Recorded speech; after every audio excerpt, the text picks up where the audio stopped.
Hai යාළුවනේ, හයිබෝවන්. සුබ රාත්‍රියක් වේවා හැමෝටම. අපි ගොඩක් වීඩියෝ දාලා තිනවා, ගොඩක් දෙනෙක් බලලා නැහැ.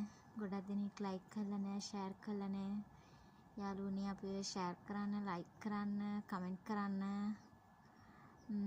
අපිත් ආසයි ඉතින් ඔයා ලයික් කරලා බලලා තමයි අපි සතුටු වෙන්නේ. මගේ මහත්තයා, මම, දරුවෝ ටික දරුවෝ දෙන්න තුන් දෙනාත් එක්ක අපි සතුටෙන් ජීවත් වෙන්නේ කියලා ප්‍රාර්ථනා කරනවා. අනිත් එක ඇවිල්ලා අපි ගෑනු කියන්නේ ගෑනු කට්ටිය ඇවිල්ලා අපි ගෑනු වුණාම නිකන් පිපිච්ච මලක් වගේ. ඒ මල ටික කාලේ මලක් ඇවිල්ලා ටික දවසයි.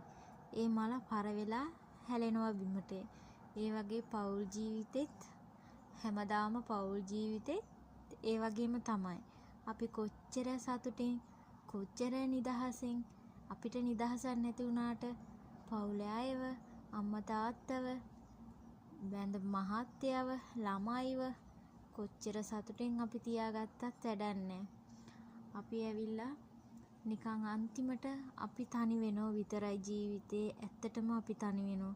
මේ පිපිච්ච මල වගේ පර වෙලා බිමට හැලෙන ඒ වෙලාවට අපිට කවුරුත් අපි ගාව නෑ, යාළුවෝ නෑ, අම්මා තාත්තා නෑ, බැඳපු මහත්තයා නෑ, කවුරුත් නෑ අපි ගාව, කවුරුත් ඉන්නේ නෑ. එතකොට මේ මහ පොළොවේ අපි විතරයි.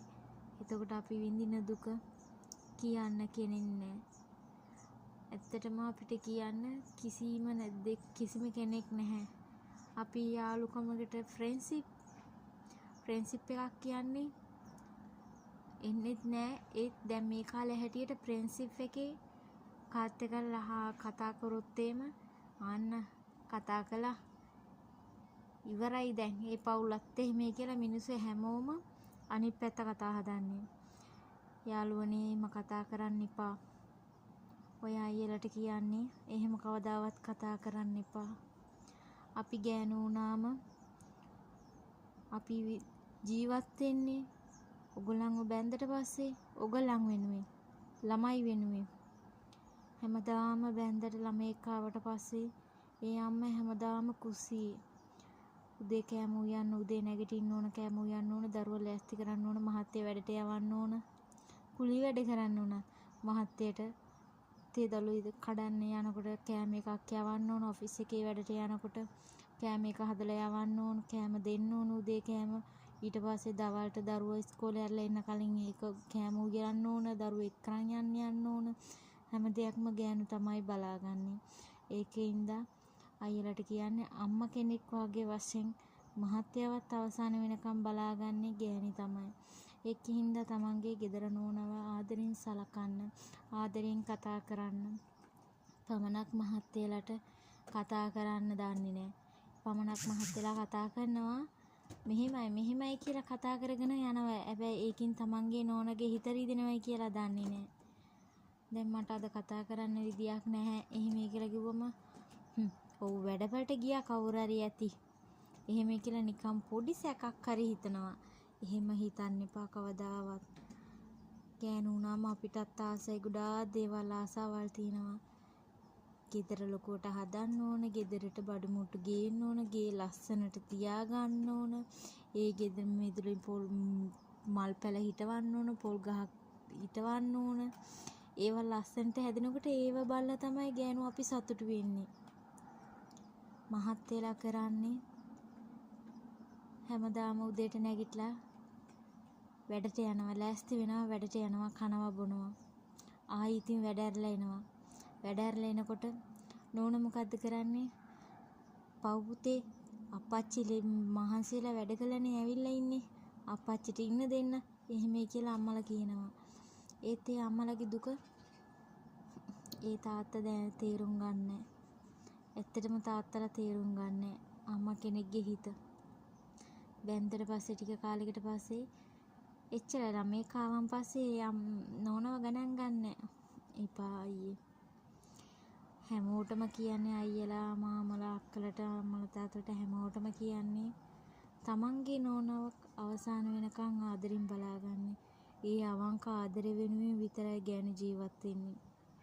ඇත්තටම හැමෝම මම කියන්නේ මගේ මං කියන දේ හරිද වැරදිද කියලා මන් දන්නේ නැහැ. මං කිව්ව මට කියන්න ඕනේ වීඩියෝ එකක් දාන්න ඕනේ කියලා හිතුණා. මං දැම්මා. මම වරදවට මොකක් හරි කියලා තිබුණා නම් මට සමා වෙන්න හැමෝම. මගේ හිතේ තීච්ච දේවල් මං කිව්වා. ඒ දුක මමත් විඳිනවා. ඒ කියන්නේ ඇත්තටම මම ඇවිල්ලා මට ගොඩාක් දේවල් ආස තියෙනවා. ගේ හදන්න ඕන, ගෙදර බඩු මුට්ටු ගන්න ඕන, ළමයි ඉස්කෝලේට යවන්න ඕන. ගොඩාක් ආසාවල් තියෙන. ඒ වුණාට ඒක ආසාවක් හීනයක් විතරයි. ඒ හීනයක් විතරමයි. ඒ හීනේ කියන කොටත් ඇඬෙනවා.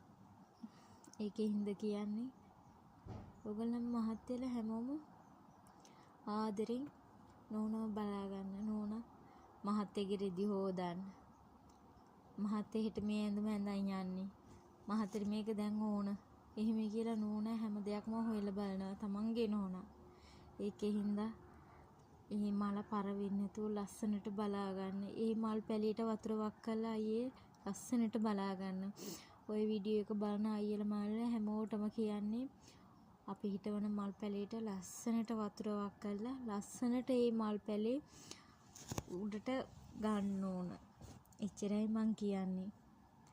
හරි අයියේ. එහෙනම් අක්කලා නංගිලා අයියා හැමෝටම පුසරණයි දෙපීටයි සුබම සුබ රාත්‍රියක් වේවා.